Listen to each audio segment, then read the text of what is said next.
Hello viewers, আসসালামু আলাইকুম। তো অনেক দিন পরে আমার খামারের ভিডিও নিয়ে আসলাম। আজকে মুরগির জন্য কিছু খাবার মিক্স করছি। এখানে হচ্ছে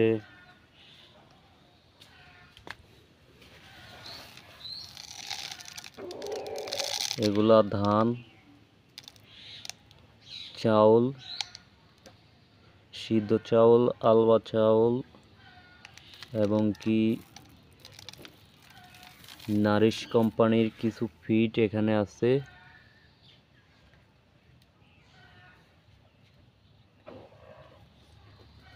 আর এখানে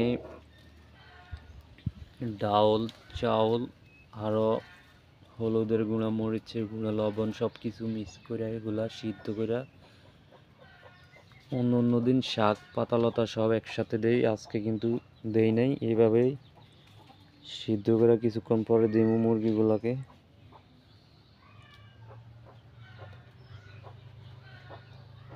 তো মুরগি এই যে এখানে ছড়িয়ে ছিটিয়ে আছে আমার মুরগিগুলো।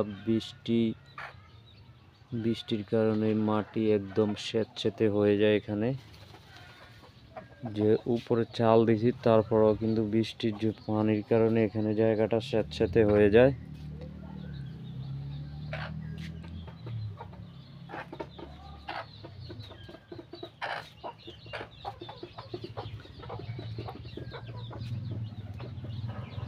আমার খামারের ভিতরে কিন্তু সব সময় কোয়েল পাখি এবং কি দোয়েল পাখি, অন্য পাখি, এগুলা কিন্তু সব সময় খামারের ভিতরে থাকে। তো আমি যে এখানে খাবার দেই এই জন্য অন্য পাখিগুলো কিন্তু খায়। তো আমার কাছে খুব ভালো লাগে পাখি যখন খায়। এটার ভিতরে থাকে আর কি আমার হাঁস, এই যে এটার ভিতরে।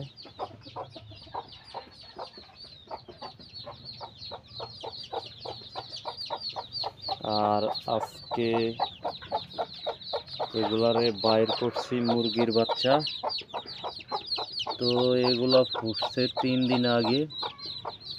তো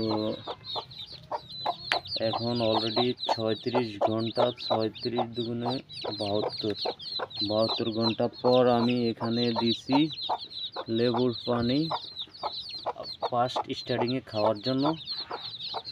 তো আমি আজকে বিকালের থেকে এগুলারে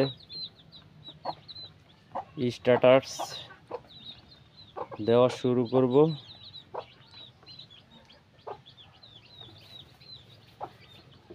আর এই যে এখানে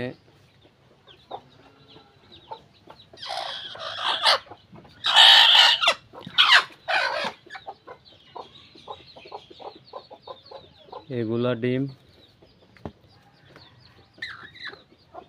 তাও দিতেছে। এগুলা কিন্তু 2-1 দিনের ভিতরে ফুটবে। এই যে এখানে আছে একটা।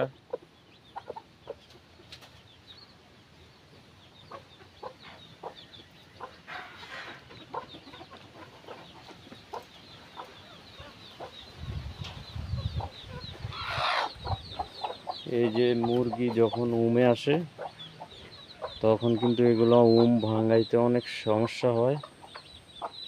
তো আমি ভাবছি একটা ঘর এখানে বানাবো ছোট্ট, যেগুলো আসে। তো এই মুরগিগুলোকে একটা রাতার সাথে দিমু 10টা, 8-10টা যখন উমে আসবে তখন একটা রাতার সাথে বন্দি করে রাখবো 7-8 দিন।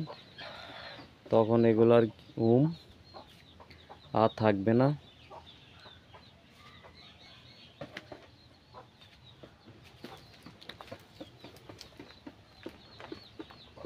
আর এখানে কিছু ডিম আছে আমার। এখানে টোটাল 23টা ডিম আছে। তো আমি এগুলা 2-3 দিন ধরে এগুলা জমাইছি। তো মুরগি অলরেডি সবগুলো আমার কিন্তু আখ ক্ষেতের ভিতরে আছে। এখন যেহেতু উপরে সিল উঠতেছে, তো এই জন্য কিন্তু এগুলা ভয়ে একটা দৌড় দিয়ে এগুলা সব আখ ক্ষেতের ভিতরে ঢুকে।